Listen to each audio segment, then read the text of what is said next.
Boas noites e benvidos a Vía Láctea. Hoxe temos connosco a Eugenio Feijóo Alonso, que acaba ou que vai en nadiña sacar ao mercado a súa primeira novela que se chama Un ruiseñor en la abadía. Esta é a primeira novela publicada, pero como el me dicía antes de comezar con esta entrevista, ten outras moitas no caixón que de seguro sairán próximamente. Eugenio, buenas noches. Boas noites. Boas noites, porque usted es de, aunque la mayoría de su vida la pasó en Madrid, sobre todo su vida profesional, usted es de Orense. Eduqueime en Abeleda, Abeleda hai moitas en Galicia, pero a Abeleda que está próxima ao Castro Caldelas, sí. Y yo quería decir que aunque su novela, Un ruiseñor en la abadía, es una historia de amor, sobre todo es una historia de amor a Abeleda, es una muestra más de las muchas que este hombre lleva desarrollado en su vida hacia la zona de la Ribeira Sacra, ¿no? Puede ser, evidentemente es una novela, es una historia de amor, por cierto, absolutamente delicada, que nadie espere ver en ella, no sé, cosas extremas, procacidades o cosas parecidas. Es una Morbo, historia... ¿no? No. Después hablaremos de la historia, No de hay, la historia no de hay amor. nada de esto, y evidentemente refleja la vida de los años 40-50 en ese pueblito bastante apartado de la Galicia interior, en el límite norte de Orense, el límite con Lugo. Y sí, puede ser, son los recuerdos que uno tiene de la niñez, que son los recuerdos más agradables, y sí, yo creo que quizás se trasluce en toda la historia un amor hacia esa región, hacia ese terreno, a esa zona que hoy efectivamente se conoce sobre todo como Ribeira Sacra, sí. Y no decía esto, otra muestra más de amor, porque usted a lo largo de su carrera siempre tuvo muy presente la Ribeira Sacra. La he tenido, incluso yo he sido empresario durante muchos años y al jubilarme, vender la empresa que tenía con otros socios, pues prueba de ese amor por la tierra es que una buena parte de la inversión que hice la he hecho en la zona que se llama Ribeira Sacra, sí. Estaba pensando que me dijiste que te tutease y te estaba tratando de usted. Pues tutéame, por favor. Sí. Tuteo. Con todos mis respetos, antes de entrevistarlo y cuando leí un poco el argumento de la novela, le eché así una ojeada, decíamos en broma, decíamos, esto es El pájaro espino en Orense. Sí. No, está contado con una absoluta delicadeza, total, es decir, evidentemente hay que entender la época, hay que entender un cura con 26, 28 años y una ama de llaves con 22, 23 años, cuando están un año o dos juntos, viviendo solos en un caserón apartado del pueblo. Lógicamente tiene que surgir entre ellos, de nuevo, una amistad necesaria, y la amistad le lleva a otra cosa, pero que no está contado así. Es decir, en un momento determinado, evidentemente, los dos tienen un encuentro, pero es ocasional, que se describe en dos líneas y no se insiste más en el tema. Fruto de eso, evidentemente, luego hay un hijo y hay una historia que continúa, pero se cuenta todo lo que puede ser delicado, se cuenta en dos líneas. El resto es amor a distancia, es simpatía de uno hacia el otro y envuelto en creo que una obra muy poética, que no hay para nada morbo en absoluto. Porque no es necesario, quizás, así como para otras cosas que son necesarias, las grandes descripciones. En esos casos quizás es más lo que se intuye o lo que el autor deja que se intuya, ¿no? Que no hace falta narrarlo. Evidentemente, basta con decir que el caserón de la abadía, que allí así le llaman allí, a la casa rectoral, la casa del cura, basta decir que allí vive un hombre con 26, 28 años y una mujer con 22, 24 años, que viven solos y que tienen que convivir días enteros y noches enteras. Basta decir eso para pensar que algo tiene que ocurrir entre ellos, ¿no? Evidentemente. Tú me decías que se narran los recuerdos que tenías de cuando eras niño en esa zona. ¿Por qué optar por una ficción y no optar por una biografía? No, primero recoger hechos reales siempre es muy delicado, porque las personas que los han protagonizado pueden no gustarles, y todo eso. A mí es un tema que me obsesionó desde muy pequeño. Yo tenía relación con la abadía y con el cura, con alguno de los curas, porque han pasado muchos por allí, Y desde siempre me obsesionó ese tema, y a medida que fui creciendo en edad, me iba dando cuenta de la importancia que tenía el hecho un poco extraño de que dos personas de distinto sexo y además jóvenes vivieran solas y aisladas fuera de... Y eso en mí fue creando un interés que siempre pensé... Yo he escrito ahora, es decir, he escrito desde siempre, soy periodista y he escrito desde hace muchísimo tiempo, pero lo que había escrito hasta ahora lo tengo arrumbado en algún cajón, y lo que he resucitado ahora es esta primera novela. Tengo otras o terminadas o a medio terminar, que ahora que estoy libre, que me he jubilado, tengo tiempo para publicarlas y lo haré. Pero esta es una de las que había empezado a escribir primero y nunca me atrevía a ponerle punto final. Ahora se lo he puesto y no sé, que sea lo que Dios quiera, a ver cómo resulta.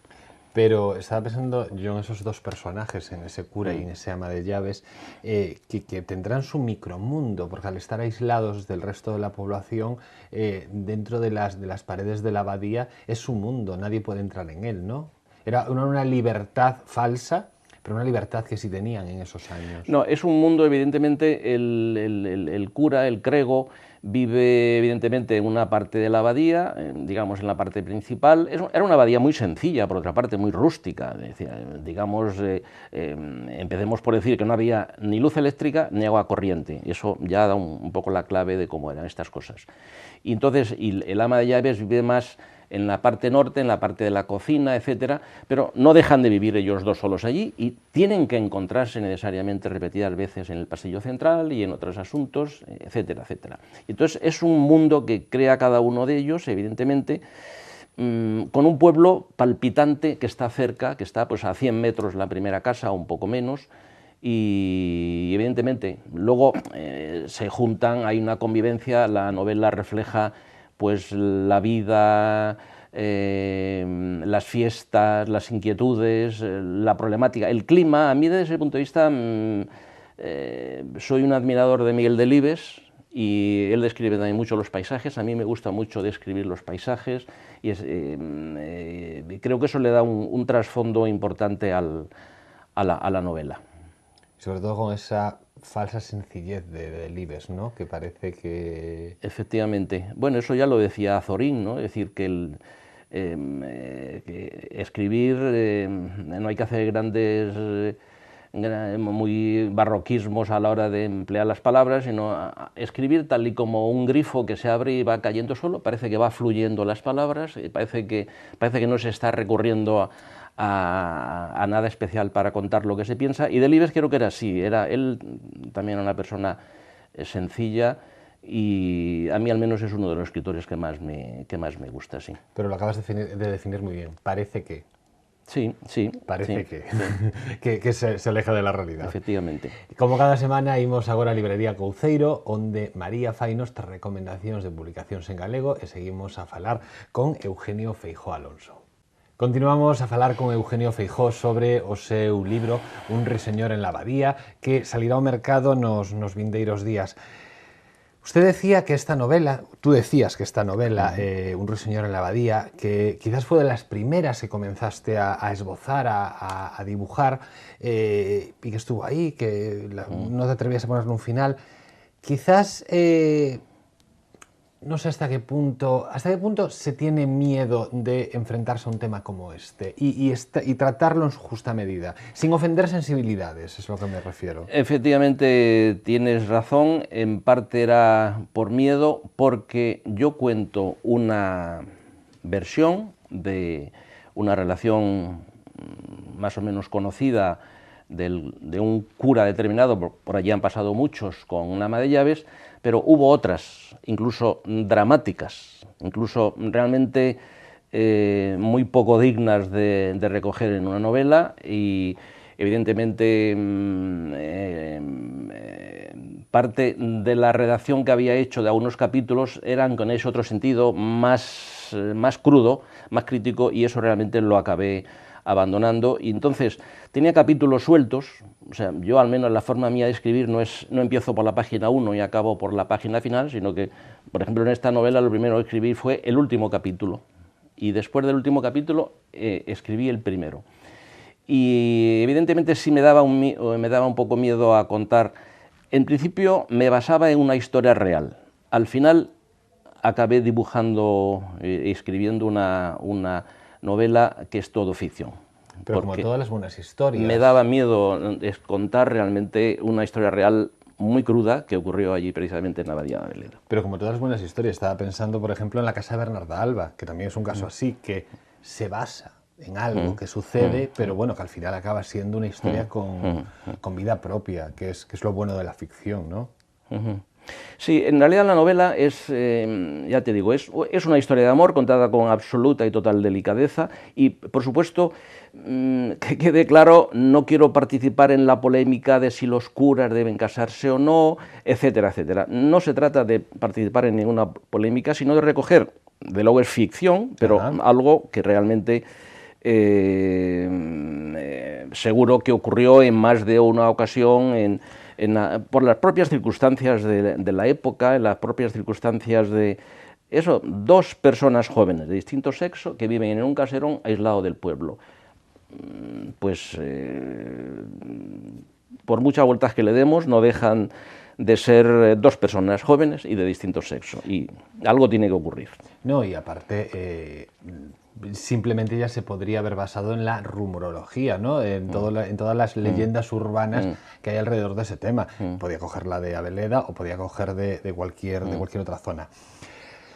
Me decías también, y ya lo dejaste claro a lo largo de la entrevista, que esta novela se empezó hace mucho tiempo, quizás fue de las primeras, pero me gustaría saber cómo fue el proceso ahora, en la actualidad. ¿Retomas aquellos primeros escritos, los continúas, coges esa idea y partes de cero?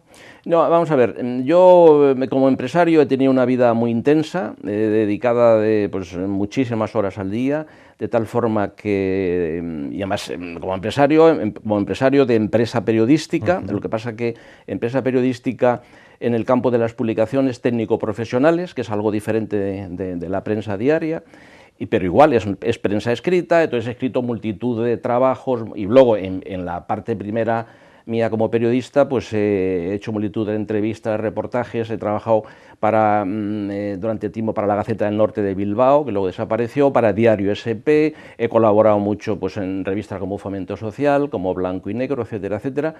Y entonces a mí eso me satisfacía, pero mi verdadera vocación ha sido siempre la de escritor, y eso nunca me he dedicado a ello.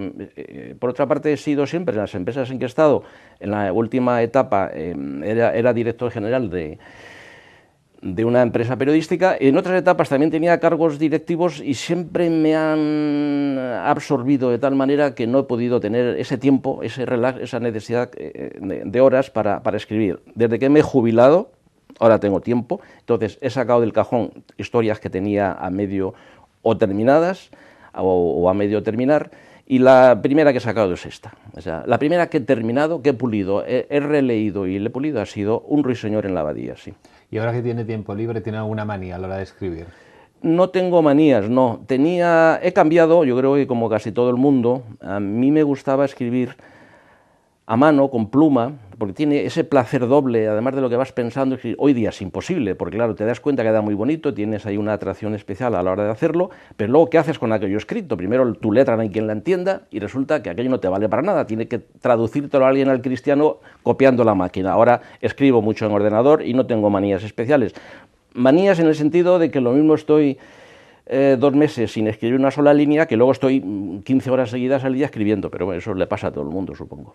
Me recordaba, cuando decía lo de escribir a pluma, que en una entrevista que le hice hace tiempo a Antonio Gala, él contaba que él escribía sus novelas en libretas de estas grandes, a mano.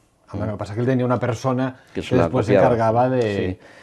Yo no lo concibo por mi época, supongo. Claro. Yo tengo una de las novelas que tengo es totalmente escrita a mano, en un cuaderno, en 2 cuadernos gordísimos de papel cuadriculado, y que el día que acometa esa historia y la quiera pasar a limpio, me tendré que... Primero, porque mi letra no es fácil de entender, entonces tendré que armarme de paciencia porque tengo que traducir aquello, y eso es muy engorroso, porque cuando escribes, no es, por lo menos antes, yo no... Incluso creo, cuando se escribe no se está siempre pensando en que aquello va a ser útil, lo vas a publicar, lo van a leer los demás, sino muchas veces escribes para ti mismo. Claro, las cosas que yo he escrito para ti mismo, para mí mismo y he escrito a mano, pues las tengo ahí. Y el día que tendré un doble trabajo, corregirlo y actualizarlo y además traducirlo de ese lenguaje infernal, de esa escritura infernal que tengo, traducirlo al ordenador para que lo puedan utilizar luego la imprenta, ¿no? Esta novela ya está en el mercado, creo que sale a la venta el día 6 el 6 de mayo, o sea, a finales de esta semana, o sea, ya inmediatamente. Por eso hoy no tenemos un ejemplar aquí en persona, porque un ejemplar físico. Se está encuadernando. Porque se está encuadernando, realmente es por eso. ¿Y ahora qué toca? ¿Ahora toca época de promoción o ya están dándole vueltas? Voy a esperar este año a ver qué resultado se tiene en el mercado. Al ser una revista, está escrita en castellano, pero tiene alguna parte en gallego, y por esto hemos decidido distribuirla solo en Galicia y León. Es decir, entonces tengo otra ya preparada, se titula Si no te llamaras Martina, que la lanzaré seguramente a final de año, según cómo vaya esto, porque claro, hay que esperar un poco, digamos que me he retrasado un poco desde el punto de vista de la edad, no estoy publicando con 18 años, sino con mucho más años, y por tanto tampoco quiero precipitar lo que no he hecho en tantísimo tiempo, no quiero hacerlo todo seguido. Voy a esperar a ver qué pasa este año con Un ruiseñor en la abadía, y luego seguramente publicaré Si no te llamaras Martina, y otra que tengo también escrita, es muy poética, que aún no le he encontrado el título.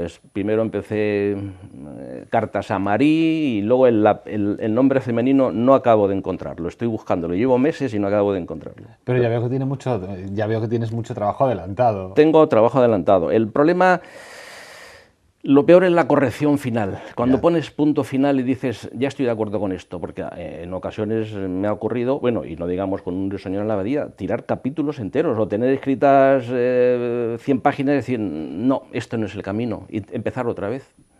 Por lo menos yo escribo así, no sé cómo harán los demás. No, eso dicen, o sea, lo que suelen decir todos los escritores es que hay un momento en que tienes que ponerle punto y final, porque si no le pones punto y final estarías corrigiendo y corrigiendo. Esto me ha ocurrido y lo siento por las personas que me han atendido en el grupo correo.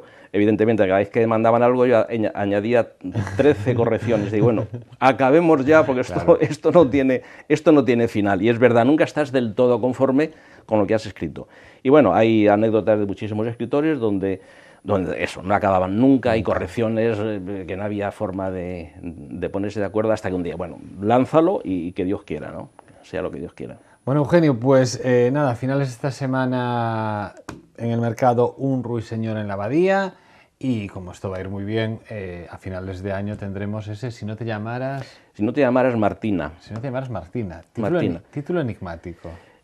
Bueno, no, el título en realidad tenía otro título, y este año ha salido una novela con ese título. Con ese mismo título. Entonces he tenido que modificarlo sobre la marcha. Es casualidad, después de una novela escrita hace muchísimo, 2 o 3 años, cuando he querido lanzar al mercado se me ha adelantado un escritor de Barcelona. Con el mismo título. Así que he cambiado y he puesto Si no te llamaras Martina. Eugenio, que la gente disfrute mucho de esa sensibilidad que de seguro ha plasmado en Un ruiseñor en la abadía. Y yo por lo que veo, por lo que leo, creo que el de escritor es el único oficio al que nunca se llega tarde. Muchas gracias por lo que me corresponde. Yo también lo pienso, es decir, yo soy bastante contrario a la diferenciación de personas, de sexo, de edades. Yo creo que somos todos iguales, y entonces hay personas que a los 20 años han acabado su vida, y hay otras que tenemos mucho más, donde yo no me considero que he llegado al final, sino que no sé si me quedarán 2 días o 50 años, pero me da lo mismo. Es decir, yo estoy viviendo la vida tal y como viene, y efectivamente escribir es uno de los placeres y de las dedicaciones más intensas que te permite estar vivo, y te permite estar muy en contacto con la cultura, y a mí al menos me gusta, y eso es lo que estoy haciendo ahora. Eugenio Feijoo, muchísimas gracias. Encantado, muchas gracias a vosotros. Pois nada, nos marchamos, voltamos como sempre a semana que ven aquí en Vía Láctea. Xa saben, a finais desta semana aparece no mercado Un ruiseñor en la abadía, unha novela na que Eugenio Feijóo trata cunha delicadeza asombrosa unha relación de amor, dun amor, poderíamos decir case que prohibido, entre un cura e a súa ama de chaves. Para seguir informados, www.elcorreogallego.es. Boas noites, que descansen.